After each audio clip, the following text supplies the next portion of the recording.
Highway 99 there. You can see Tim Hortons. Everybody knows where Tim Hortons is. If an accident occurs in that location, that building is likely destroyed. And so is the building where our first responders are, the police station, on the other side of the highway. If you're shopping at Walmart, when that happens, the pressure waves will shatter glass. If you live or work anywhere along this pipeline, you are at risk. Next slide, please. Another key concern is the radiative effects, which is radiation from fire. And this map shows the radiative effects within 60 seconds of a worst case scenario accident near Ravens Plateau, which is marked by the X.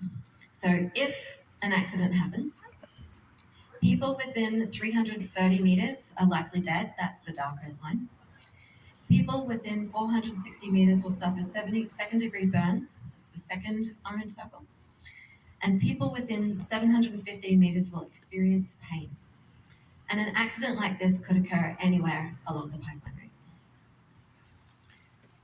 There is an existing 10-inch high pressure pipeline that already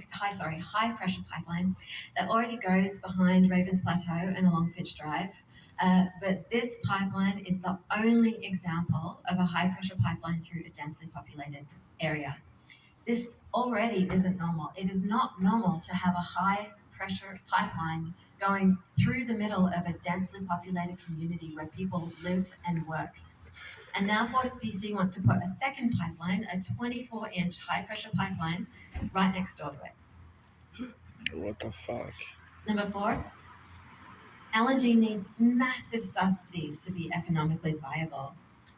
We have calculated that wood fibre LNG will receive subsidies and tax breaks equivalent to $50 million a year. So that breaks down to $500,000 per job per year. And they still have their hand out for more. This is not a good investment of our taxpayer money. This is not how we should be spending our precious dollars. Number 5, wood fibre LNG will lock in climate pollution for up to 40 years. LNG is a climate disaster. This one project in Squamish will produce 1.5 times the greenhouse gas pollution of the entire community of Squamish. That's not even including the upstream emissions from fugitive methane from fracking. That's not including the downstream emissions from shipping or regasification or when the gas is burned by the final user. We cannot keep building new fossil fuel infrastructure when we are already experiencing the devastating impacts of climate change. So a little bit about My Sea to Sky and who we are. So we are a people-powered environmental organization that was founded in 2014 to defend, protect, and restore Howe Sound. We have successfully defended Howe Sound for 8 years now. We have brought communities from around Howe Sound together. Our movement is intergenerational, and it amplifies and supports Indigenous voices.